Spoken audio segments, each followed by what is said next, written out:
Welcome to the AI Ireland podcast, your window into the world of AI innovation on the island of Ireland. Join us as we explore how AI is harnessed to tackle both business and societal challenges, revealing the cutting-edge solutions emerging from this vibrant AI community. Don't forget to subscribe for the latest updates and insights in the world of AI. Hello everyone, it is Mark Kelly here. I hope you're doing really well wherever you are in the world. And a part of our AI Awards run-up, we are very happy to have Emerald de Leeuw, who is half Irish and half Dutch on the podcast today. And this is because she is a finalist for this year's Women in AI Ambassador of the Year Award. Thank you so much, Emerald, for joining us on the podcast today. Thank you. I'm delighted to be here. And obviously really excited about being nominated as well. So last time we met, you were on the panel with the gentleman from NASA and the gentleman from Oculus, who sold this company to Meta at the time. And that was so much fun. That was at Dublin Tech Summit. I know. And like, what a stellar panel. I mean, it's not every day that you sit next to the chief of AI at NASA. I know. That was a really interesting episode. So you wear a few different hats. So global head of AI governance and privacy at a very large multinational in Ireland, co-founder Women in AI Governance, AI Leadership Council member, Future Privacy Forum, and you've also got in the weeds of a startup back in 2012 to 2013, where it probably would have been the easier move just to go and become a lawyer or things like that. So you definitely were comfortable being uncomfortable, trying out different things. So that is pretty inspiring for anybody, but particularly for females working in the world of technology, law, or just any in general, to see that you've been able to do so well in so many different ways. Do you think there was people that inspired you with that type of mindset? Was it that being half Dutch, half Irish? Do you think that kind of helped mold you, or maybe it was none of those and just you became that person from hanging around different people when you were younger? I think a lot of where that came from is I've always been really entrepreneurial, to the point where during law school in the Netherlands, I actually did my internships at the Dutch government. And my boss at the time said to me, you should probably never work for something that's not a commercial organization. Not that I wasn't doing a good job in my law degree, but I was always coming up with like these business ideas that could make money. And he constantly had to say to me, we're a government entity. This is not what we do here. We're providing a public service. So I think it was just sort of in me. At the same time, I remember when I was really young, I was always very attracted to reading a lot of books that are now maybe core to, I guess, your startup mandatory core reading list. But one famous one was obviously the 4-Hour Work Week. And Tim Ferriss was very much already becoming an icon at the time. And I remember reading the 4-Hour Work Week, and it completely changed my mind, or like my whole mindset. And I think one thing that was really interesting about it was, like, that book was essentially largely about drop shipping. It's not literally that you're going to work for 4 hours. I would argue that entrepreneurs probably work crazy hours, and sometimes even more than people in executive positions, because it's a round-the-clock job. I used to joke that I was the chief everything officer at my own company, which is very true when you start off.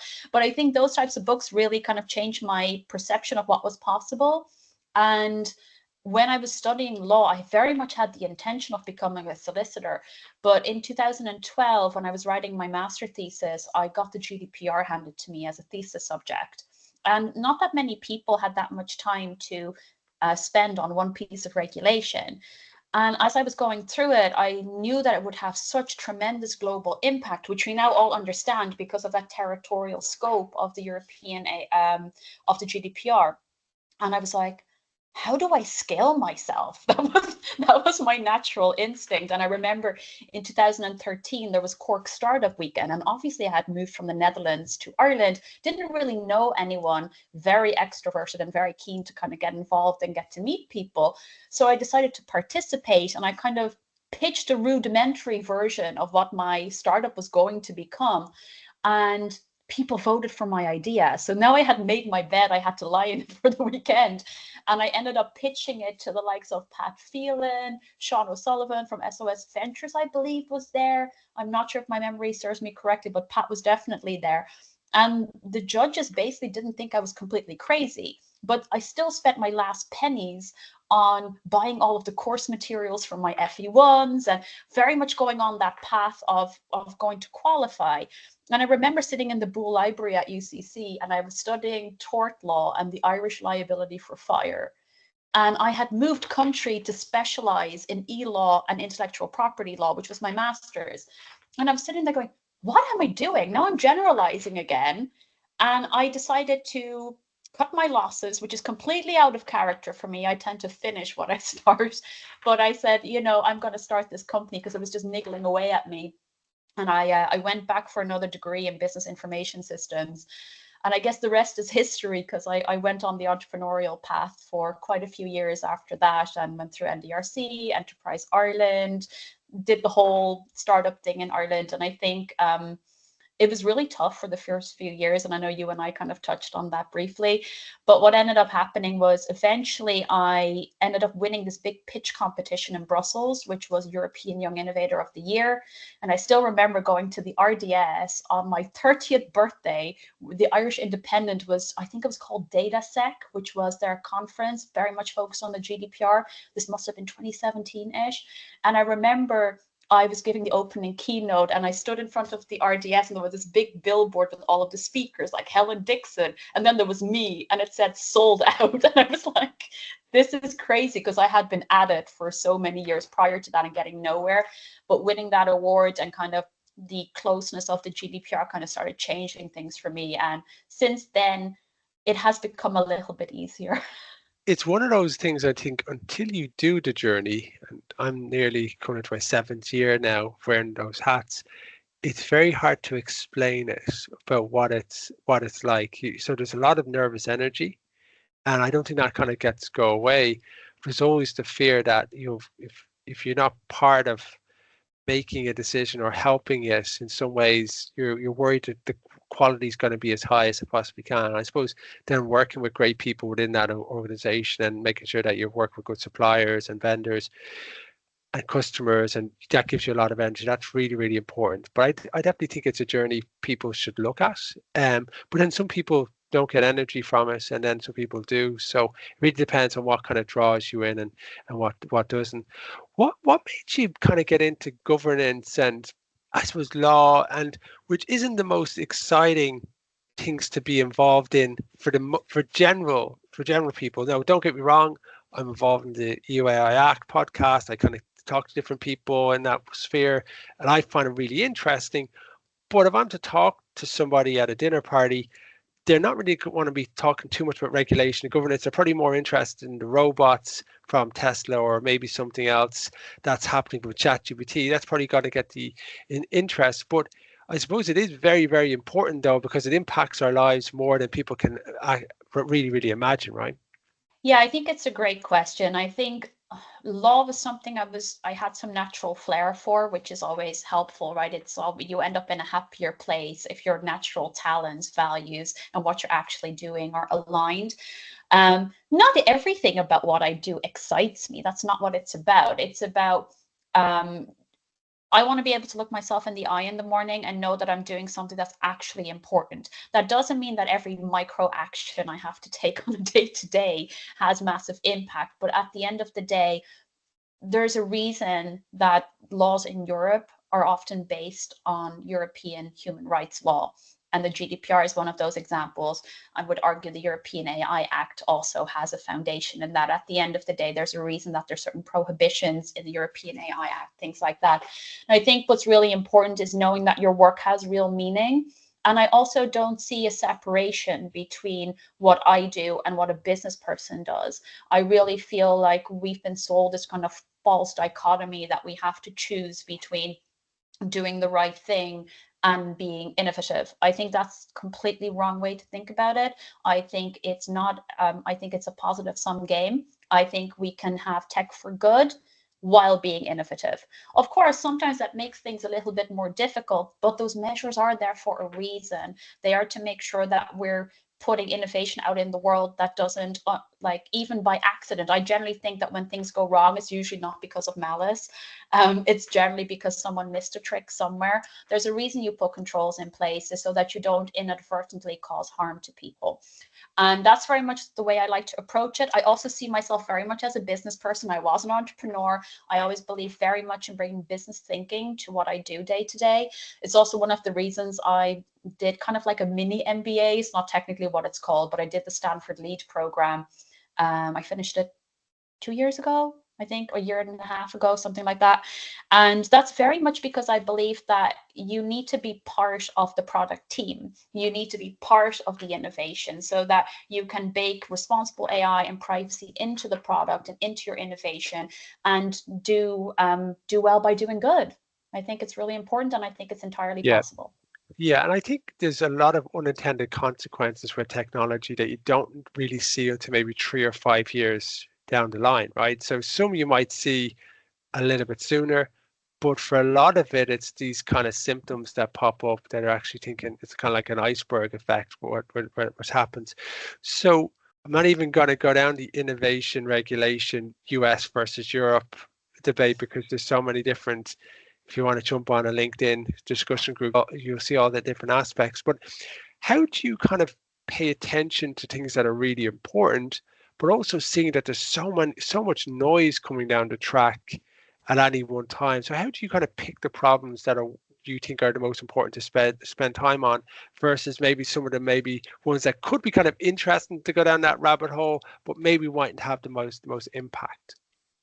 Yeah, I think it's a really good question because there is so much coming at people at the moment.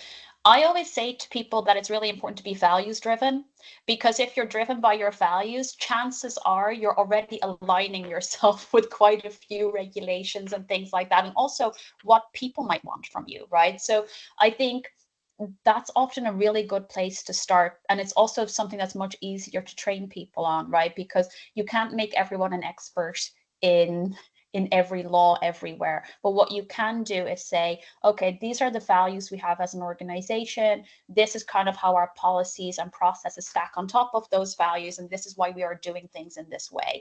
And I think that's probably a good grounding principle to come at it with, because at the end of the day, most people want to do what's right. And if you can crystallize it a little bit more and say, okay, these are the principles we're going to guide ourselves by, I think that's really helpful and really grounding for everyone that has to be involved in this. Yeah, and I think that's definitely an interesting way to have that as a good foundation. But I think what you find is when you're in business or just in general life, people do have different values, right? So they've got different ethics, they've got different approaches. What's normal in one society or what's normal in one household could be completely different to someone else. So it's probably trying to kind of agree with those values and then reconfirm your interpretation about what they are and about why that is important to you and why it's important to the different groups that you're working within.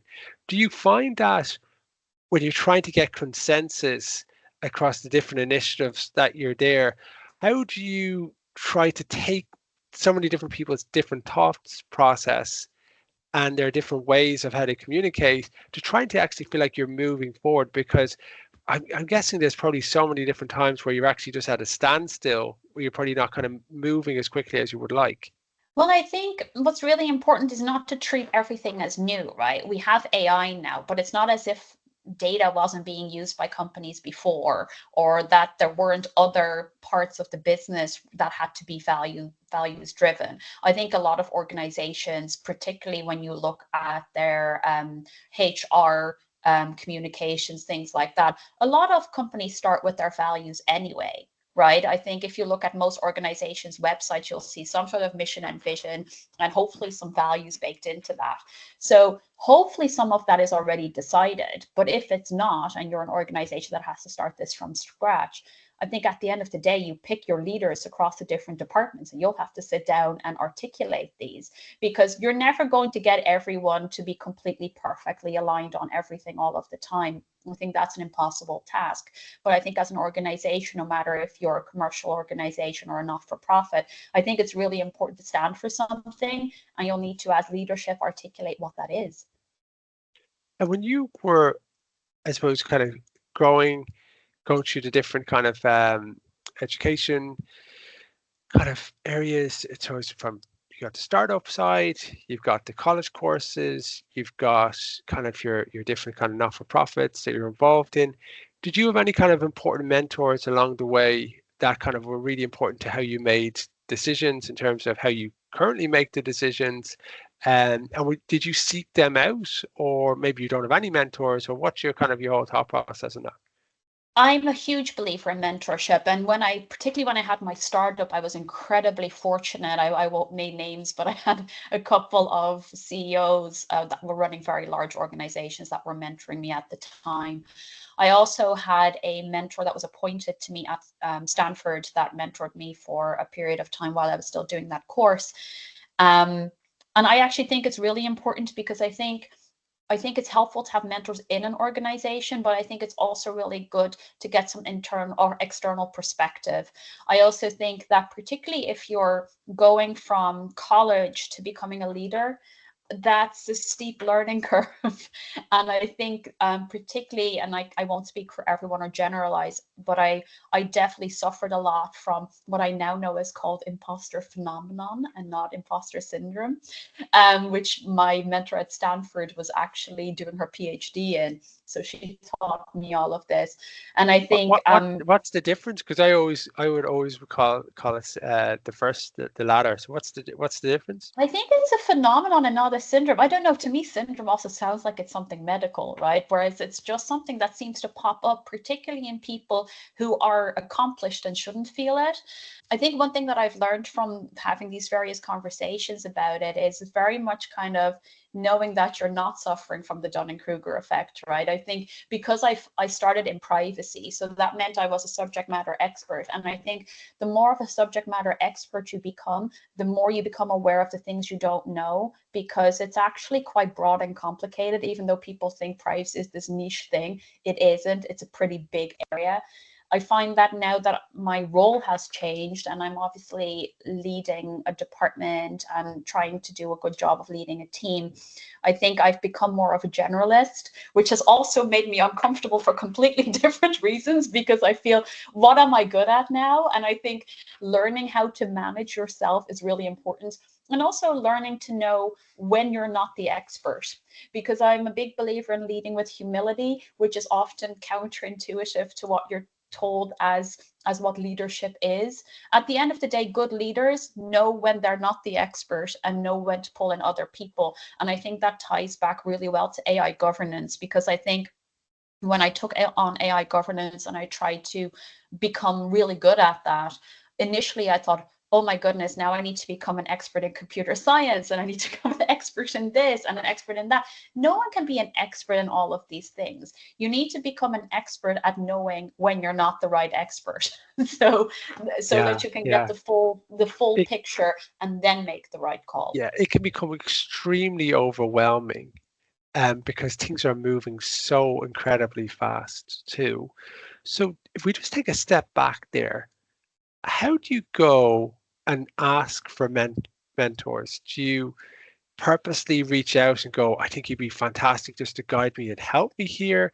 Is it through introductions to say you really should spend time with XYZ? They've gone on that journey, they could be really good. Or is it just like you click with them and go, actually, would you mind if I've asked these questions already?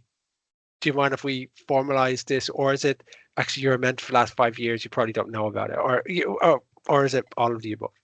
I think people are often a little, particularly busy people, right? And they're probably the ones you want to ask to mentor you. It might not be the best to lead with, hey, will you mentor me? Because I know that I sometimes get messages like that. And it's not as if I want to, if that I don't want to do it. It's just the idea of committing to something that I might not have enough time to do well makes me not want to do it. Because if I do something, I want to be all in and do a really good job. And I think the way it has happened for me in the past, it was very organic. So, for example, a CEO would have come and spoke at an event, and I would have picked up on something they said and maybe just cold messaged them afterwards saying, well, you said X, Y, and Z here. I remember one CEO telling us at one point is, you can be right, you can be wrong, but you can't be unsure. Um, and that's one thing that I really took away, and I ended up messaging this particular person about. And they ended up meeting me every Sunday morning in a Starbucks to support me as I tried to get my business off the ground. And that happened quite organically because I just had a good relationship with them after having an initial conversation, and they clearly were happy to help me. I also think it's incredibly rewarding to mentor people. And I think sometimes if you're the person asking, you might just have picked the right person. But it's a little bit luck of the draw because a lot of these people are incredibly busy and they probably can't commit to mentoring you all the time. But even if you can just get a few questions answered, that can be useful. I also think you need to know what you're going to ask them and be very, very specific with why you need their time, and then making sure that it gives them energy. Because if you're going to talk about something that doesn't give them energy, chances are they're probably not going to go through it with you as well. And that's a big commitment. But also, I think it's a big commitment when you meet with them every week too, because you're showing that you will show up. You will come to the table prepared, and you'll come to the table like offering them support in some ways, because they're sharing what they know, but also you're validating to them that it's helpful, or you're validating to them what you've got from that, and then they get to see how you put that into action, which I think is also very helpful for that mentor that's there. So where do you kind of see the playground that is AI governance playing out in the next kind of 6 to 12, if not 18 months? Because we've got 40 or 50 states, the US trying to introduce some type of bill. You've got obviously got the EU AI Act that became law on the 1st of August. We've got a few different milestones that are on the way for that. It seems like it's a very, very fluid kind of world that we're in at the moment, but I feel like some kind of the sheriff is in town in some ways. Yeah, I think obviously some of this feels a bit familiar. I don't think AI governance and privacy are the same, but I think obviously when we pre-GDPR, we had a European directive and the whole landscape is really fragmented. That feels like something that's definitely happening in parts of the world. I think we see it in the US as well, with data protection and privacy laws becoming very much a repeat of what Europe looked like pre-GDPR. I think the European AI Act will obviously act as a forcing function, right? Because it has a staggered implementation timeline. Some of the measures that are in there just have to be implemented if you're selling into Europe, or at least placing AI on the market, and to be a little bit more correct about my phrasing. But I think that will act as a forcing function. I think also we're likely going to see many more companies releasing their responsible AI principles. I think that's actually really important because there's legal compliance, but there's also just doing the right thing. A lot of companies already have these, but I suspect there will be more. I'm not sure if you've been tracking the European AI Pact, which a lot of companies have signed up for as well. I suspect we'll see more initiatives like that because I think it's a very interesting thing. And I guess it's a voluntary pact, but again, it's showing this kind of sense of people saying, yes, there's a law coming, we will comply with it, but we're kind of volunteering early. And that to me kind of goes a little bit back to what company values are. Yeah, I think it's a solid plan because you're already in the mindset of we're doing this proactively, rather than, oh no, we need to now think about what we have to do because we've got this product or service that's out there. How do we retrospect think about that? So yeah, it's quite interesting, and you got different people's takes on it, but I think ultimately you need to have that from the CEO saying, actually, this is the business that we want, this is the values, and then you're hiring accordingly that people are kind of aligned to those values. But also people's expectations now are higher, so their expectations are from companies that they work for, or companies that they're buying services for, or their vendors. So there's a lot of different questions that's being asked from everybody. So I think that's a positive thing, because ultimately, if you lose that trust from the organization, it's very, very challenging to get it back. Really, really challenging to go back and kind of reset that too. I've been speaking to Emerald de Leeuw, and she is up for this year's Women in AI Ambassador of the Year as a finalist. Emerald, thank you for spending a little bit of time with us today and sharing some of your wise words and your background. Thank you so much for having me, Mark.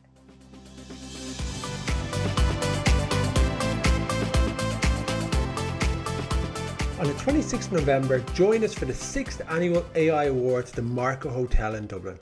This year's event promises to be our largest and most impressive yet, with over 300 community members in attendance and over 48 applications of AI in action. This truly is an incredible world-class event, and we are inviting you to this event. Experience the excitement live, because we're going to be capturing this with a world-class film crew, and it's going to be streamed online. However, if you want to join us in person, book your table now, because opportunities are limited. If you're interested in sponsoring this year's awards, please contact me at mark@aiawards for more information and see the best in class of AI applications on the island of Ireland.